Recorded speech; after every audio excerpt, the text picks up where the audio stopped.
देखिए, gas state की इस सीरीज़ में मैं आज आपके लिए एक ग्राहम डिफ्यूज़न लॉ से एक प्रैक्टिकल लेके आया हूँ।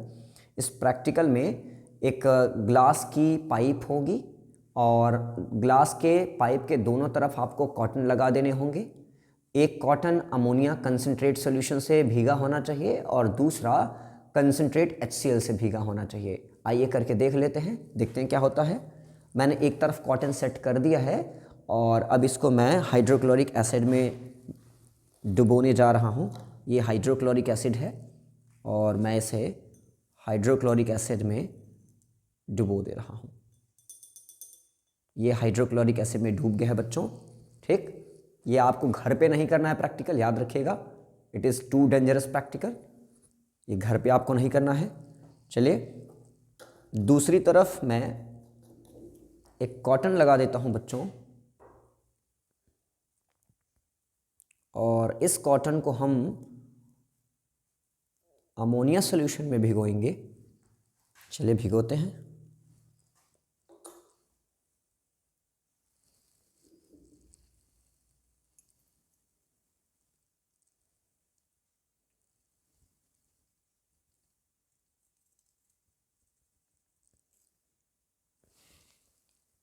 देखिए, मैंने इसको अमोनिया सॉल्यूशन से भिगो दिया है दोनों तरफ। अमोनिया सॉल्यूशन से भिगोने के बाद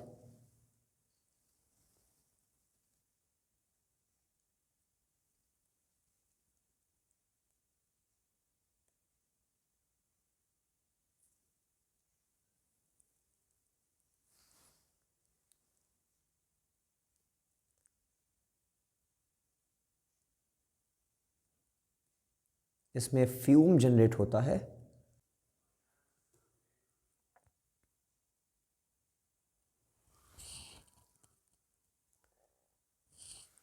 देखिए, इसमें फ्यूम अंदर बना हुआ है।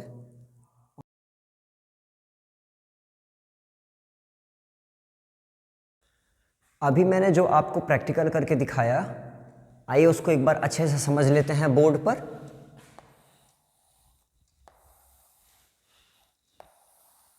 ये ग्लास पाइप है और इस ग्लास पाइप में आपने इसके एक टर्मिनल पर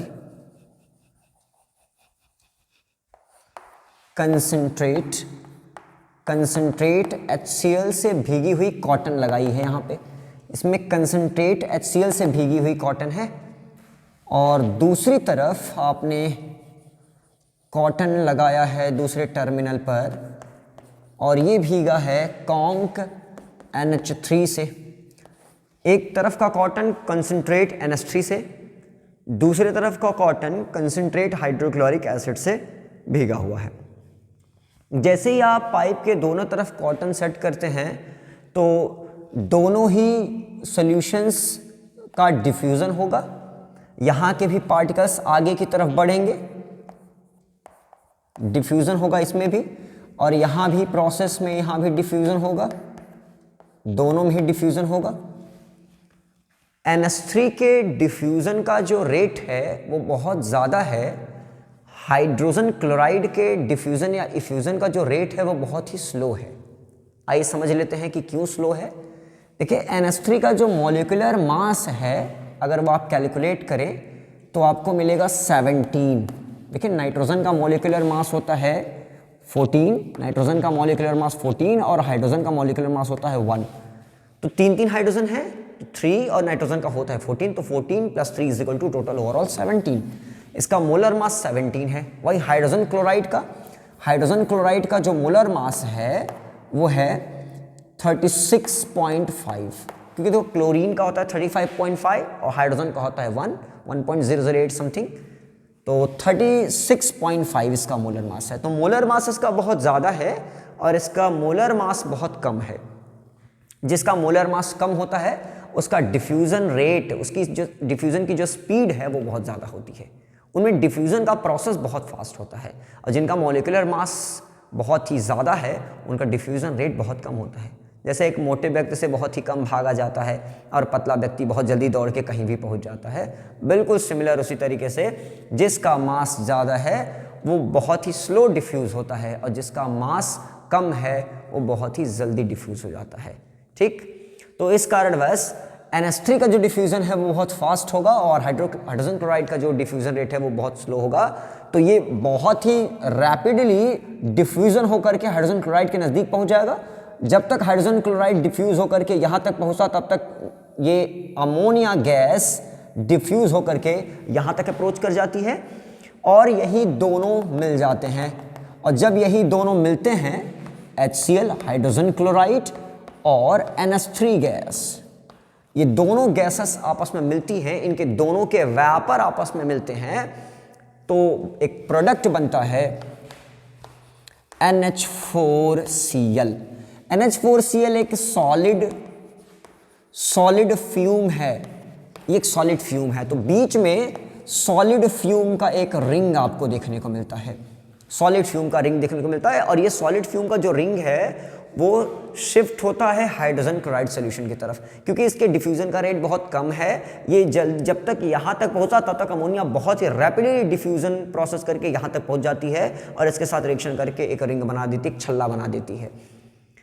तो NH3 का डिफ्यूज़न बहुत हाई है और हाइड्रोजन क्लोराइड का डिफ्यूज़न बहुत कम है। इसको बताने वाले साइंटिस्ट हैं Graham. In 1833 Thomas Graham stated that at constant temperature and pressure, अगर आप प्रेशर और टेम्परेचर को कांस्टेंट कर दें तो जो डिफ्यूज़न की रेट होती है, डिफ्यूज़न की जो स्पीड होती है, वो इन्वर्सली प्रोपोर्शनल है density of the gases. Density जितनी ज़्यादा रहेगी, गैसेस के डिफ्यूज़न का रेट उतना ही कम होगा, और डेंसिटी जितनी कम रहेगी, गैसेस के डिफ्यूज़न का रेट उतना ही ज़्यादा होगा। इसका मतलब है कि गैसेस के डिफ्यूज़न की जो स्पीड है वो इन्वर्सली प्रोपोर्शनल होती है square root of the density. चलिए समझ लेते हैं ग्राहम डिफ्यूज़न लॉ, इसको मिटा रहे हैं हम। ग्राहम डिफ्यूज़न लॉ, इस लॉ को ग्राहम ने दिया था, थॉमस ग्राहम ने 1833 में, इन 1833। This law was presented by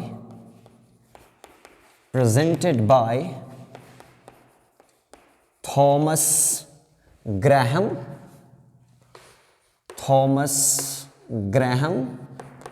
in 1833। 1833 में इसको थॉमस ग्राहम ने रिप्रेजेंट किया था। थॉमस ग्राहम 1833 में थॉमस ग्राहम ने इसको रिप्रेजेंट किया। अब इन्होंने कहा क्या, अकॉर्डिंग टू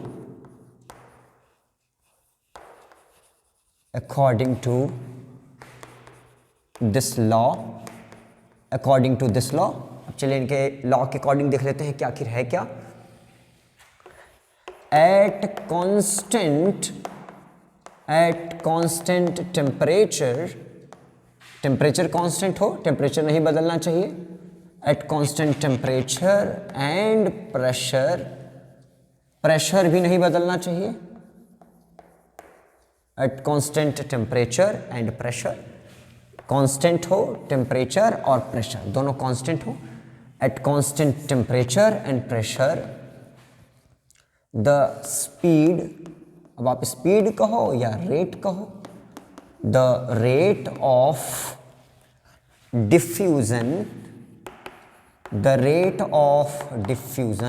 देखो इफ्यूज़न और डिफ्यूज़न में बहुत ज़्यादा डिफरेंस नहीं है। मैंने आपको पहले बता दिया कि इफ्यूज़न एक स्मॉल पोर से बहुत ही प्रेशराइज्ड गैस का बाहर निकलना है इफ्यूज़न, जबकि डिफ्यूज़न में ऐसा कोई प्रेशराइज्ड तरीके से किसी पोर से गैसेस का निकलना नहीं है। तो दोनों में बहुत ज़्यादा डिफरेंस नहीं है, बस इफ्यूज़न जो है रैपिडली प्रेशर के साथ एक पोर से बाहर निकलता है, और डिफ्यूज़न में ऐसा कुछ नहीं है, but both are mostly same. तो मैं लिख लेता हूँ डिफ्यूज़न और इफ्यूज़न, ये दोनों प्रोसेस के लिए अप्लाइड है। डिफ्यूज़न और effusion is inversely proportional to square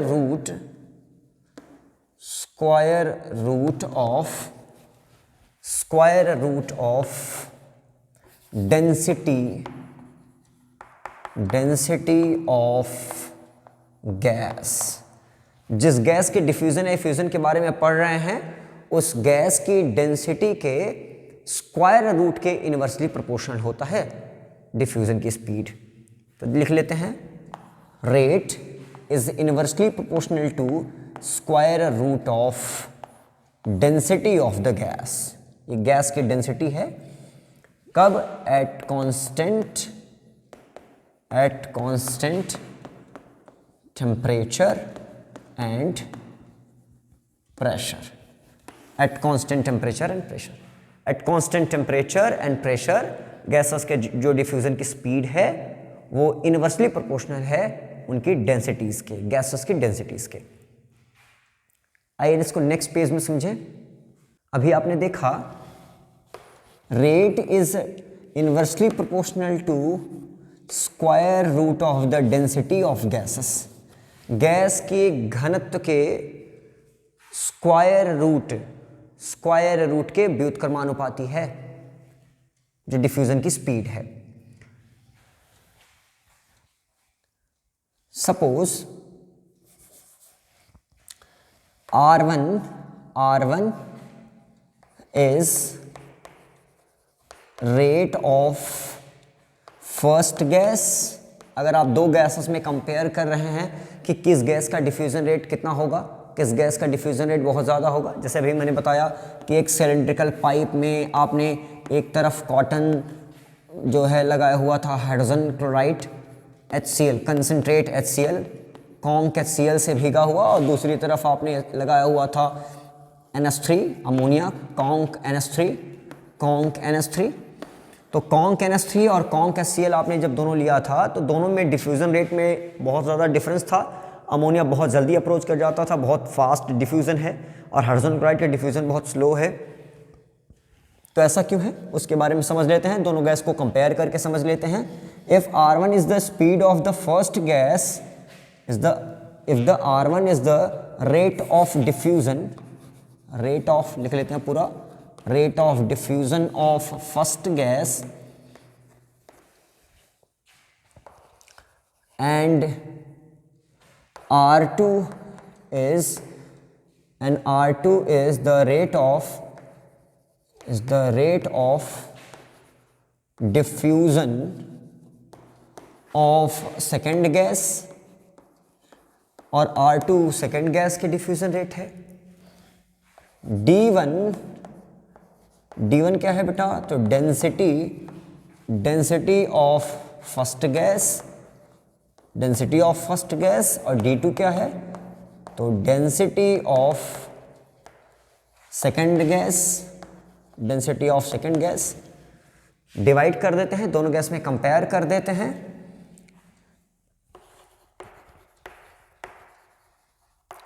comparing of both gases, दोनों गैस को कंपेयर कर लेते हैं।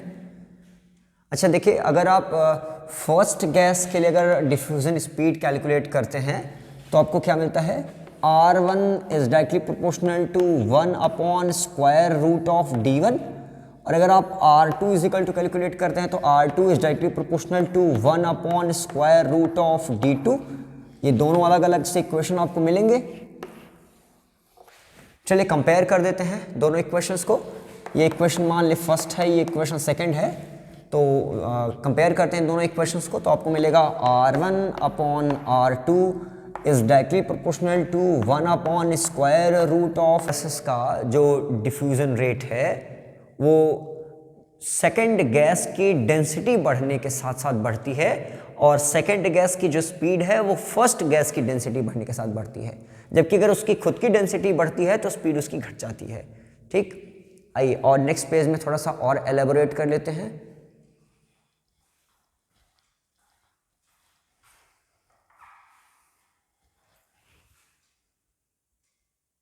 चलिए कंडीशन देखते हैं।